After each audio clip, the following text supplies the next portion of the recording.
very difficult for such an important session. And specifically, what Professor WROBEL will introduce about how to make things work and how actually to bring many of the issues we discussed in the morning and perhaps make them practically working.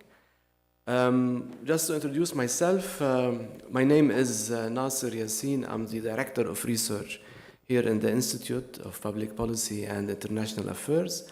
I'll be introducing Professor WROBEL in a minute, and perhaps I'll just do a very quick concluding remarks from the sessions of today and some of the lessons we got from today. I notice there's a lot of echo, but perhaps Amir will fix it. Okay, so let me introduce my colleague, Professor Ralph WROBEL. Initially received industrial training at Deutsche Bank and then received a doctorate in economics from the Christian Albrechts University in Kiel through the Konrad Adenauer Foundation. He taught economic policy at Tartu University in Estonia and the University of Erfurt. Currently, he is a professor of economics, specialized in economic policy at West Saxon University of Applied Sciences at Zwaku. There's a lot of difficult names in the He's specialized in the theory of economic systems, social market economy, as well as economic development of emerging markets and LDC. What Dr. Ralph will do is kind of really bring the essence of what was presented during the day and perhaps give us some lessons, some advice, some ideas of how to make it work. Please. About 25 minutes. Marhaba and good afternoon. Thank you for your attention. I'm very happy that so many people are here again to hear also my presentation. I know it's quite hard for you. It's the last presentation and it's also the presentation after the lunch break, so I think everyone is satisfied and a little bit tired, but maybe I can wake you up a little bit with my speech here today. Secondly, I have to mention, my work today is quite hard because I'm here as a bad cop. Now from American criminal movies, this game, good cop, bad cop. Dr. Schäfer was a good cop. He introduced the idea of the social market economy, and I'm now the bad cop who has to explain to you why maybe it's not so easy to implement such an economic system in the Lebanon. So what I want to talk about today is, first of all, briefly, again, what is social market economy? What are its benefits? And then, first of all, I will talk about the implementation problems. I will introduce a few theoretical approaches of the last decades. Then, first of all, I will discuss the so-called doorstep conditions for the introduction of any functioning market economy Western style. And last but not least, I also will discuss the importance of cultural contradictions and resistance for the implementation of a social market economy. Let's start with social market economy. I think everyone knows football. And what has football in common with social market economy? A lot. In a good football game, we have rules which are set in advance. And we have a referee who is blowing in the case of fouls, for example. And that's exactly the basic idea of a social market economy. In a social market economy, we have rules for all the participants of the economic systems, the employers, the employees, the producers, the consumers, and so on. We have, for example, a competition law. We have rules about other important topics in the economic system, in contrast to a free market economy where are more or less no rules. Of course, also in the United States or in the UK, where we talk about a free market economy, there are a lot of rules, but much less rules than in a social market economy, like in Germany, for example. So when we talk about social market economy, think about a good game of football, with rules set in advance, with a referee, the state, blowing his pipe when someone is fouling. That's a basic idea. So what are the benefits and what are the advantages, the main advantages of such a system? From my point of view, a social market economy is some kind of a free market economy, not combined with any part of socialism, but with regulative measures. Regulative measures which prevent market failures like monopolization and externalities. And so far, I think the main advantages of the social market economy are that the main goal is welfare for everyone, not only for a small group in the society, but for a large group of persons in the society. And as a result, we will get less social differences in our society by the introduction of such an economic system. Additionally, it's a permanently open system with market access and competition, and we have a legal framework for entrepreneurs. So far, so fine. But of course, there are also disadvantages. It's quite a sophisticated economic system with a strong but subsidiary state. I will come back to this topic again and again during my speech because it's so important. We need a functioning state which is strong on the one hand, but on the other hand is subsidiary. It's not interfering into market processes, but it's setting only the framework for the economic activity of the actors. So as a result, it's quite difficult to implement because it's depending on the rule of law, first of all. So, ladies and gentlemen, so let's start with a few approaches about how to implement a Western-style model in other countries.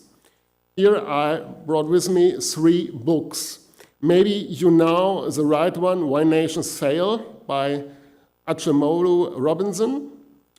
It's from 2012, quite famous book. Then the other one in the middle, Violence and Social Order by North Wallis-Weingast, which I prefer. And there is a third one, the title is in German only, Grundsätze der Wirtschaftspolitik, Basic of Economic Policy by Walter Eucken. Walter Eucken was already mentioned today by Dr. Schäfer because he is one of the founding fathers of the social market economy. And what is really interesting for me that all 3 authors wrote about the same topics and they had the same ideas. But of course, North Wallis-Weingast and also Acemoglu Robinson don't quote Walter Eucken because they did not speak or did not understand German, and Walter Eucken wrote his book in German language. So what Walter Eucken is talking about is a basic idea of the social market economy consisting of 3 pillars. We already heard about the central pillar, the market economic order, with the basic principles of a social market economy. But these pillars must be accompanied by 2 additional pillars. As you can see here, the rule of law, which again means a strong but a subsidiary state, and on the other hand, of course, democracy. So far, Walter Eucken. So you have to understand that social market economy is not only an economic system, but it's a social system, combining all parts of the society, bringing together different ideas of rule of law, democracy, market order, and so on, to implement an economic and political order for society which brings welfare to everyone as a main goal. We call that also the interdependency of orders.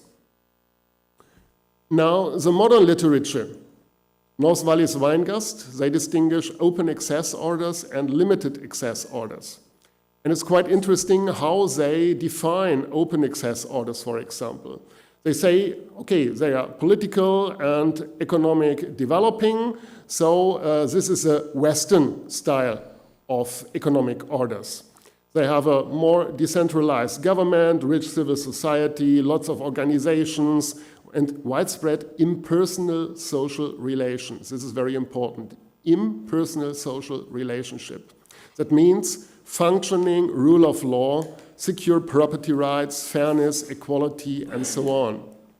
And they distinguish between open access orders and limited access orders. And the limited access orders are not the Western world, but the rest of the world. And all these societies are, in relation, slow-growing and vulnerable to shocks in their opinion. Important is that limited access orders are characterized by politics without consent of the governed.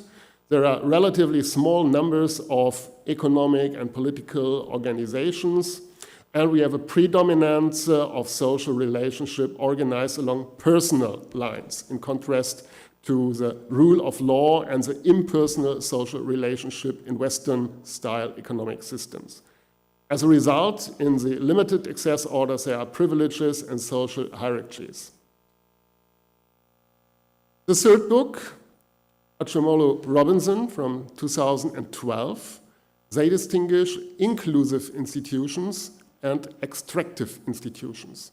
First of all, I have to say that institutions means rules, norms, not organizations. Yeah? Institutional economists use the word institutions for rules and not for organizations. And like Nos Vallis Weingast, they distinguish between the Western world and the rest of the world. So they say inclusive institutions, that means we have secure property rights, law and order, public services and regulations, relatively free entry of new business, access to education, opportunity for the great majority of citizens, and so on. And that sounds intensive for citizens tapping the full potential of all talents in a country. That's right, and that's also especially right for a social market economy. Also for a free market economy, like in the United States or in the UK, but especially also for a social market economy like we call our system in Germany. In contrast to these inclusive institutions, in the rest of the world, mostly we find extractive institutions. And these institutions are designed by the politically powerful elites to extract resources from the rest of the society. Ladies and gentlemen, of course, it's a first question I have to ask you. What do you think? Is Lebanon suffering from such a kind of extractive institutions? Yes or no? And to which extent? In the following chapter, I will refer to Nos Vallis Weingast because, from my point of view, they set out very interestingly the doorstep conditions for introducing a Western-style model of market economy at all. They say we need peace, first of all, we need rule of law, and something like democracy and civil society. So let me compare Germany and Lebanon to find out what are the differences between our countries, and is there any chance for the Lebanon to introduce a social market economy or another Western-style model of market economy in the next years? Nos Vallis Weingast define peace as consolidated political control of the military. That means all military forces must be under control of the state. So if we observe the Global Peace Index, we can see rank number 1 holds Iceland. Germany is on rank 16. Lebanon worldwide on the rank 145. Why? Okay, quite simple. You know that better than me. We have the Syrian war directly abroad. We have Palestinian camps in your country where you don't have the control about the military. We have the Hezbollah and so on. So here exists no peace in the basic sense of the word. This country is suffering from a kind of civil war somehow. But interestingly, when we compare the regional rank of both countries, we can see Germany, as I said, holds rank 16. Lebanon, not working without a mouse, so nice. Lebanon 145, but watch these regional ranks here. And you can see Germany holds rank 15 within Europe, but Lebanon rank 13 within Middle East and Northern Africa. And so far we can say that the situation of the Lebanon is not so bad as we could imagine within a first view on this statistical data. That means Lebanon is maybe much more peaceful than other countries in the region, and as a result, we can have hope that Lebanon may be much more able to introduce the doorstep conditions than other countries in this region. Why peace is so important? Yeah, the Institute for Economics and Peace accounted for the costs of war as percentage of GDP. And you can see here in Syria, the costs of the conflict are accounted for 42% of the GDP of the country, and in the Lebanon for 8%. So also here we can see the large difference between a country where we really have civil war and a country like the Lebanon. Also, that gives us some hope that the Lebanon has more possibilities to introduce a Western-style model of market economy. Interestingly, also urban population is in strong relation with the peacefulness of a country. And as you can see here, there's a projection for the years 2015 to 2050 of the Institute for Economics and Peace about the development of the urban population by level of peacefulness. And you can see here where the peacefulness is on a very low level in red, there we have a huge rise of urban population. That means without peace, we have to expect a rise of the urban population, and we also have to expect a rise of the poor urban population in Lebanon. So far, this topic, peace and peacefulness, is, I think, of highest importance for your country. Second doorstep condition, rule of law, especially for the elites. That means the establishment of a functioning juridical system and also successful anti-corruption measures. Here we get a little bit other picture. As you can see here in the figure, we have a positive correlation between the perceived quality of rule of law and the GDP per capita. I'm sorry, this is in German, but I think you understand. Sorry. I'll show it with a... I don't use it. I only talk about it. That's more simple. Okay. You can see here in red countries belonging to the European Union or countries which want to join the European Union.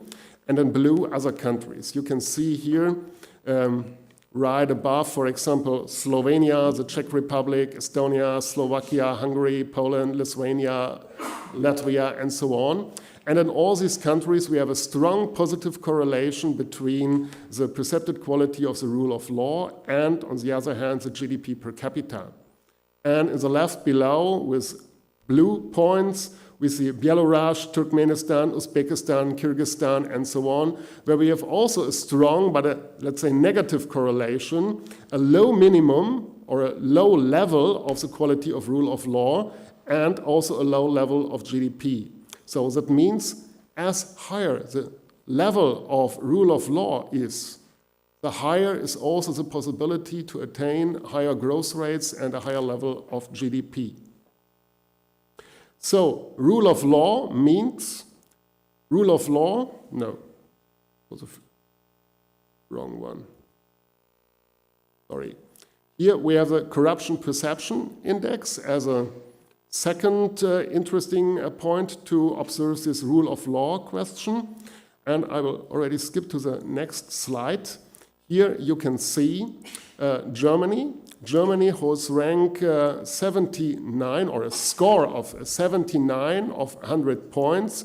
This is rank number 12 worldwide. So we have a quite high level of rule of law, a quite low level of corruption.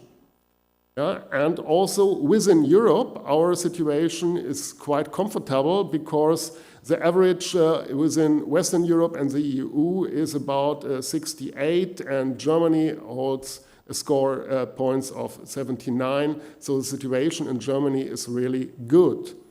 Compared to the Lebanon, Lebanon has a score of only 27. That means the country is highly corrupt. And the global rank is 136. Additionally, the average score in the Middle East and Northern African region is 38.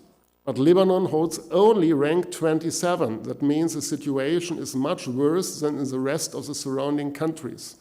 Yeah, of course, there are also exemptions. That means we have to know that corruption is one of the most important problems for Lebanon nowadays on its way to a social market economy or to any other kind of Western-style market economy. How about democracy and civil society? Yeah, North Wallis-Weingast define this as continuously lived forms of public and private organizations. That means civil society with lots of organizations, promotion of organization building, especially of parties, unions, and so on. Let's have a brief view on the democracy ranking of the quality of democracy in 2013. And you can see that, of course, also here, the Western world is on the top. We have the best ranks. Norway, Sweden, Finland, the Nordic countries are the most democratic countries in the world. And then Western Europe, Central Europe is also quite democratic, and the rest of the world is not so democratic. Here I have the democracy ranking scores for 2014. And again, you can see here rank number 1, Norway, then Switzerland, Sweden, Finland, Denmark, the Netherlands, New Zealand. Germany holds rank number 8, Lebanon rank 88. So this is again far away from the Western level. But if we compare this with the neighboring states, for example, with Syria, with Egypt, with Libya, and so on, then we can see that the situation in Lebanon is not so bad as it seems to be. In this country, we have another culture, we have another history, we have other circumstances in all kinds of the economic and political development, and so far this rank is not so bad as it seems on a first view. But ladies and gentlemen, what we have to learn, first of all, before you can start to implement something like a social market economy or any other kind of a Western-style market economy, you have to think about how to fulfill these doorstep conditions. Peace, rule of law, less corruption, and more democracy and more civil society.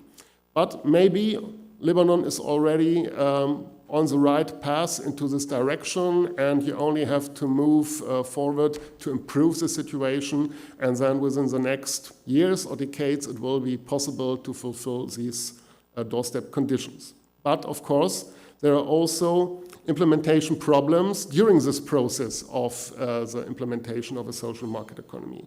There are, for example, cultural contradictions and also resistance we have to take into account. Cultural contradictions are observed by economists since around about 20-25 years. Already North in 1919 wrote a famous book about the informal versus formal institutions. And basically we can say formal institutions are laws which are set by the state, and informal institutions are something like the culture behind that.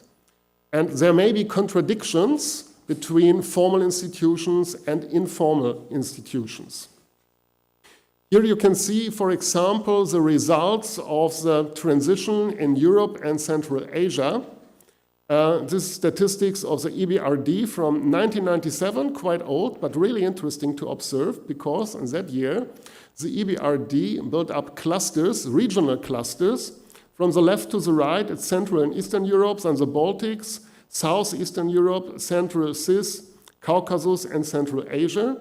And then they measured the transition score points of these countries for the year 1996 and built up clusters, and you can see the correlation is negative. That means countries which are quite close to Western Europe and share something of Western culture got better score points or more score points, were more successful in transition to a Western-style model than countries which are a little bit more far away from a cultural point of view or also from a regional geographical point of view. That means Lebanon is quite far away from Europe, but of course it's a question you have to answer: how Western, how European is your country? Yeah? I don't know that. I cannot tell you, you are Westerners or you are an Arabic society. I know you're not a Muslim society, or half of your population are Christians. So maybe this is an advantage for you compared to Syria or compared to Jordan or Egypt and other countries. Yeah? But the thing you have to discuss alone. Which impacts informal institutions may have, you can see here on this slide. Maybe positive impacts from old traditions of trade and commerce, which are for sure here in Lebanon, entrepreneurial activities in history, experience with the civil society, and so on. On the negative side, sometimes we find in several countries communist traditions, for example, in China, in Vietnam, in Laos, in Eastern Europe, in Russia, and so on, or informal networks. In China, it's called guanxi. It's very important for the Chinese economy and it's a huge problem for the Chinese economy. Yeah? And also in Lebanon, maybe you have some kind of informal networks which were important for your development and which also hinder your further development. We already talked about corruption as a huge problem, and sometimes we find also subsistence economy as negative impacts of formal institutions. So, ladies and gentlemen, last but not least, of course, there will exist also resistance. Resistance, first of all, by the ruling elite. We can understand that from the book written by Acemoglu and Robinson because of the extractive institutions. Extractive institutions are very important and very nice for the ruling elite. They are afraid of losing their privileges, of course. And then they want to protect the attractive institutions as a result. And that is, of course, one main reason why it's not so easy to implement a Western-style model or inclusive institutions in a country which is characterized by the extractive institutions. The second group, which must be mentioned, are the corrupt bureaucrats and others, who may be afraid of losing their additional income. And last but not least, we will also find additional potential losers of such a transformation process of a society and an economy. People who are afraid of institutional changes at all, people who have adaptation problems, for example, elderly people, more conservative people, people from the countryside, and so on. Last but not least, and this is already my conclusion, I think we have to say that social market economy is a very nice system. It's a rule-based, a privilege-free order. It's a model for development, not only for European countries, also for emerging markets, for less developed countries, and so on. So maybe it's also an interesting model for the Lebanon. But of course, there are the implementation problems, the preconditions like peace, rule of law, and democracy, which must be fulfilled. There are for sure more or less cultural contradictions. There will exist some resistance by the ruling elite for sure.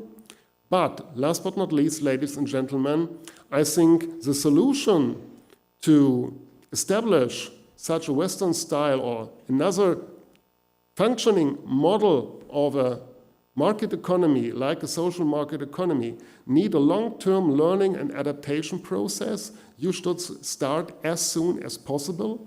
And I see this conference as a very good possibility to discuss the advantages and also the disadvantages of our German model, the social market economy, to help you, not in the sense that you should adapt the social market economy as soon as possible in your country, and you should not call it a social market economy or as you like, but you should start thinking about this model, especially in contrast to the existing model you have here in the Lebanon at the moment, also in contrast to the free market economies, maybe you know from the United States and other countries.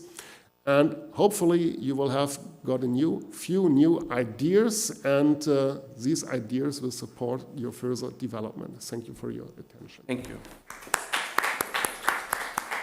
I think that was a little bit more than 25 minutes. You're fantastically German in this. You were on time. Thank you very much, Dr. Ralph. I think this was very interesting. Before I give the floor the opportunity to ask you, and I think there should be some interesting questions coming from the floor, I want just to give a few remarks and a few comments. I want also to comment on the conference as a whole and the issue of urban. So I have 3 points. But I'll start with the first about informal institutions. And I personally have interest in this. And the institute where we're doing some work on informal institutions, particularly how socially excluded communities and populations rely on informal institutions and build, as a matter of fact, informal institutions to cope.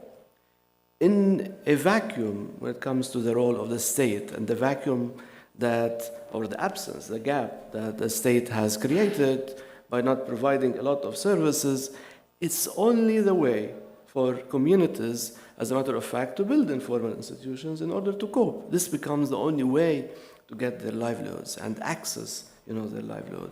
So if it has to do with, hooking the electricity, it becomes an act of resistance itself, because it's the only way they can get access to electricity, or dig well that's illegally dig by those communities. I'm not celebrating this, but I'm saying there's not only one way of going, which is the very formal. I think in many instances we have to accommodate, if not, take in the informal institutions and try to work around them. This is my first comment, and this is very relevant to the context of Lebanon, but a lot in the region, I think. Now, in a region that's rocked with conflicts, a lot of uncertainty around, the role of the state. The state in itself as a construct is being actually revisited altogether, whether in formally strong states like in Syria or Egypt or otherwhere. So we need to really qualify this concept of formal institutions in our context, and not so much, say that the way forward is only the formal institutions. I think we need to look at informal institutions. My second point about urban, whether it's related to urban poverty, urban divisions, or peace in the cities or in urban settings. I think cities grow organically in this part of the world and everywhere.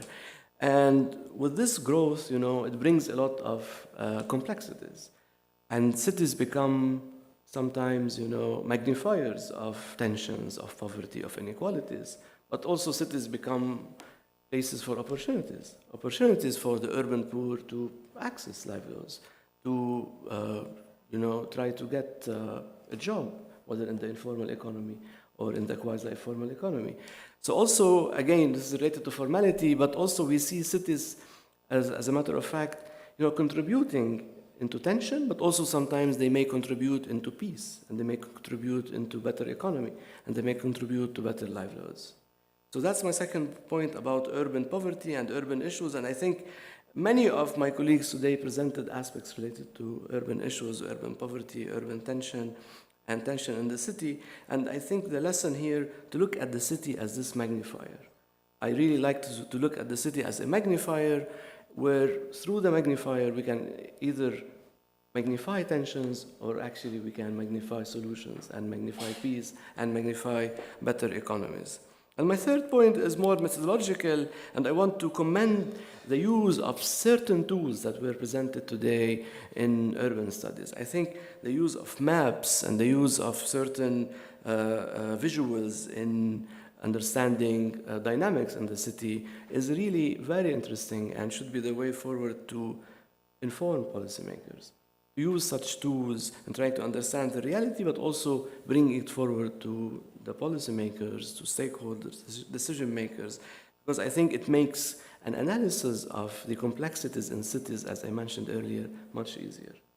So with this comment, I thank you again for the presentation, and perhaps some of the points I raised, you might want to address them, but I also open the floor for questions, comments, remarks, and so on. Thank you.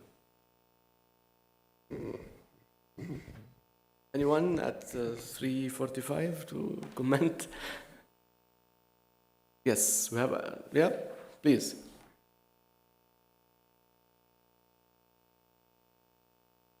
Thank you for the presentation. during the presentation, I often thought about the question, what was there first, the chicken or the egg? And what I mean with this is also a bit what the comment you just made when we speak about the influence of culture, for example. I think we could also say that our environment is forming our culture and is a product of our culture. And you gave the example, for example, of Hezbollah. We could say Hezbollah is a threat to the rule of law, or is a threat to the monopoly over force by the state. But I think we could also say it is one of these informal reactions by a population to a lack of for example, protection the state can give, or something like that. So I'm not questioning, for example, the correlations you showed, which were very interesting, but often I wonder what comes first and what is influencing, could the rule of law also be a result of other stable preconditions, for example? So it's maybe more a thought than a question. Thank you. I think when we observe the history of Europe and the Western world, we can see that the establishment of some kind of rule of law was a chicken, and the higher growth rates were the egg. And so far, I think there is a necessity to improve these structures of rule of law and democracy and so on. But I see, of course, that in your country you have, let's say, other problems, and you are substituting this functioning state by informal institutions, which works quite well, but of course on a quite low level compared to the level we have reached in Western Europe or in the US and so on. And so far it is a very, very good question whether you should try to copy the Western models somehow, or maybe you have to find your own way somehow. Yeah? And the economists are struggling about this question. Yeah? You can read, for example, Acemoglu Robinson, and they say quite simply, okay, all the societies must go through 3 centuries of Western-style development, and then they become as rich as the Western economies are. Others say, okay, it's no problem to introduce Western-style models within 1 year. I think, for example, about Jeffrey Sachs, maybe you know him, very famous American economist, and in 1990, he said, okay, in Poland we can establish a market economy within 1 year. It took 15 to 20 years in Poland, which is a European country. And so far, I'm not so sure. When I talk about social market economy, I try to explain it as an idea, a basic idea, and not as an existing economic system. For sure, your country cannot copy the existing German economic system. It would be, on the one hand, too simple, and on the other hand, it's not impossible. The only thing I want you to do is to think about our ideas and the models, and then to improve the situation in your country in that way you want to do. And I think this is the only thing we can do. We are coming from a rich country, from a country far away. It's the first time for me to stay here in Lebanon, for example. So I have to say I know nothing about your country, but I learned a lot during 1.5 days already. So thank you very much to all the participants here of the conference. It was very, very interesting for me, and especially your remarks about this importance of the informal institutions gave me a better understanding of the functioning of your society here. Yeah? What we call the Arabic or the Lebanese chaos. Yeah? Somehow it works. Yeah? But I think the most important is here not the question, where is the chicken, where is the egg, who was the first one. Yeah? The most important thing is the dialogue about the different systems, yeah? Getting a deeper understanding of the other models, and by this way, more thinking about further development, and maybe 1 or 2 small ideas of the social market economy may be interesting also for Lebanon in the future, and then we are already successful here. Please. May I ask you to introduce yourself? Sorry, I missed our Yeah. colleague, but you'll do it later. Okay, I'm Sarah and I'm from Egypt.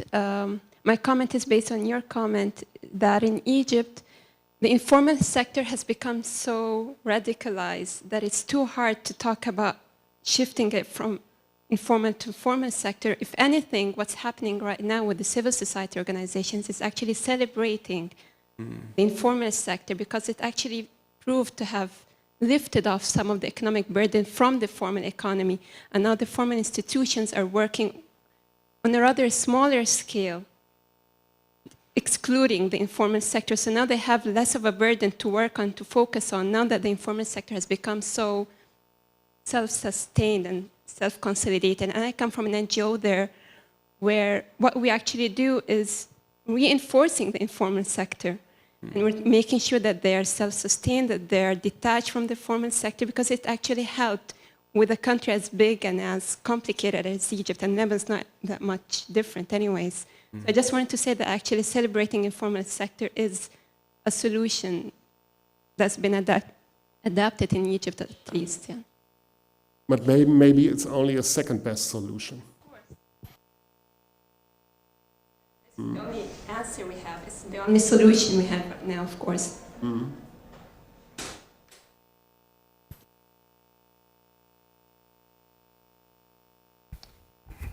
Thank you. I would have two questions, or perhaps one question, one comment to Professor WROBEL concerning. We looked at Europe and here the Middle East. Could we perhaps have as well some lessons from the development of Asian countries in the last 40, 50 years as another role model? What did they do to improve in economic and wealth creation terms? And my observation, because I think this informal-formal thing is really crucial for you, the one question I would underline is informal sector doesn't mean something bad. It can as well prevent and give stability and structure to your society and your economy. So to lift from informal to formal can create as well new tensions and new problems. But my question would be to you in Lebanon, which institutions, people, authorities, referees could be the one you can imagine that could lead such a dialogue from bringing informal structures into more formal sectors, could in a way frame this process that people on the street do trust them in managing this process. And at the end of the process, there would be an idea of where do you want to have Lebanon in 10, 15, 20 years from now? And or the other question would be, what would you think that we both should take away to Germany? And when we are asked, what is the main thing you have in mind when you speak about Lebanon and Lebanese people? These are the 1, 2, 3, 4, 5 items we should advocate from your point of view. And that could as well lead such a dialogue process in where do you want, what do we want to become as Lebanese economy, society, democracy? What are these, whom do you trust in a way? So I will try to answer your question to me about the Asian development models. I think we have to distinguish between the Chinese model, the socialist market economy, and the tiger states, Japan, South Korea, Taiwan, and so on. And first I have to mention that all these models are characterized by a quite strong state, and the strong state is cooperating with the economic sector. For example, in South Korea we have the chaebol, or in Japan the keiretsu, the large conglomerates, and there are very strong relations between politics and the economy. And we have also, in all these countries, inclusive China, something like a development dictatorship, or we had a developmental dictatorship, for example, in South Korea under President Park in the 1960s and so on.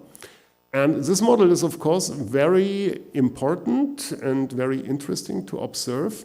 But here in this region, I think you are suffering from weak states. That's the main reason why you need the informal institutions to compensate the functioning state. And from my point of view, it's senseless to watch Eastern Asia with a strong state as a model for this region, where the state is very, very weak compared to Europe and also to East Asia. So from my point of view, I think the Western model, the social market economy, is a better approach for this region than the East Asian model. Of course, in other countries in Southeast Asia, the Asian model is the main model, and also for maybe a few countries in Africa, like Zimbabwe or other dictatorships, this Chinese model is of highest interest. But in these countries, we have quite strong states which are able to carry through measures the politicians decided.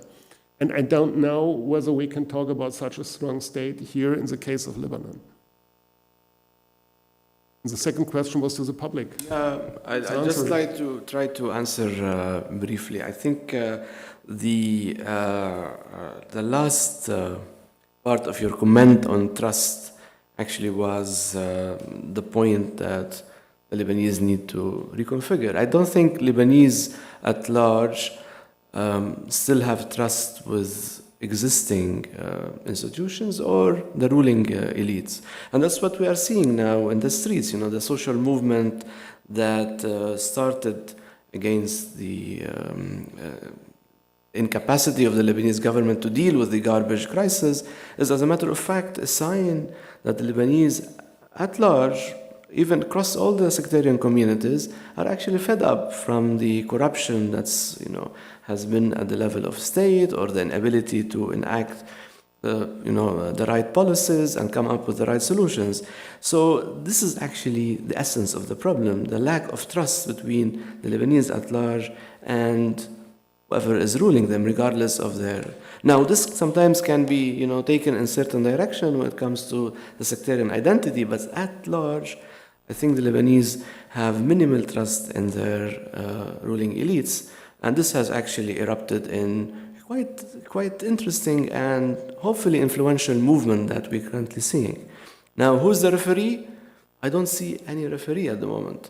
It's perhaps civil society reconfiguring its role, coming up with a new social contract, I guess, that might become the base for a new referee. But I might be wrong. Maybe other colleagues might have other ways. What do you think, Aline?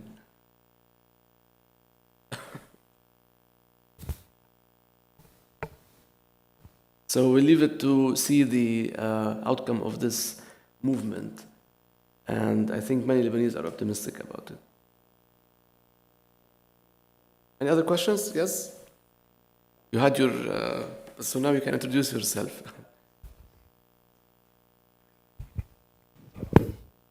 I'm the wrong one to ask about the Lebanese view, because I'm actually also from Germany, but I studied here at AUB.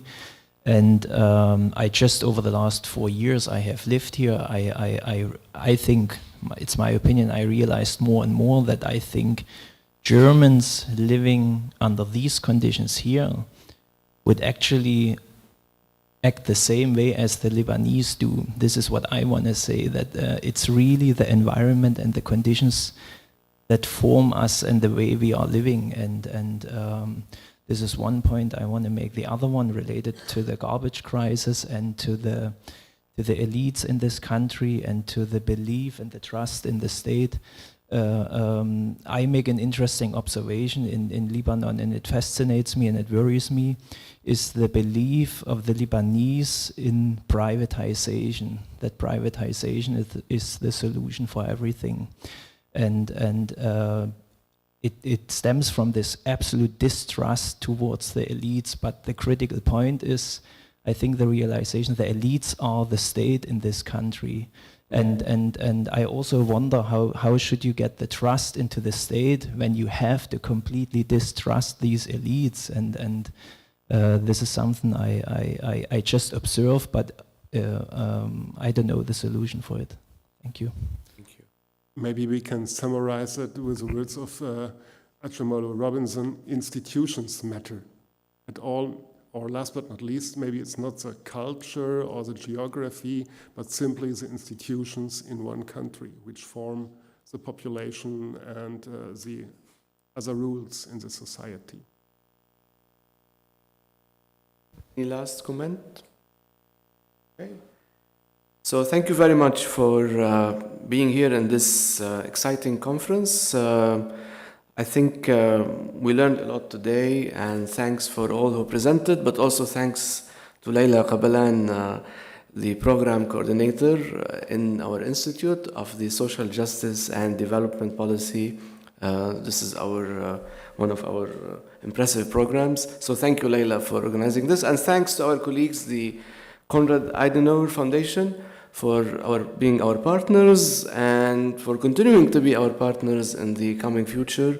We actually looking forward to a lot of cooperation and collaboration with CAS to continue to do some exciting work and bring some colleagues from Germany to share their ideas, their scholarship, and so on. So thanks to all, and just to mention that our social media team has uploaded all of this in the biosphere, in the blog sphere, everywhere, so you can go and check it out over YouTube and Twitter and Facebook. So if anyone who missed any part of this, you can still go and log on and see it. Thank you very much.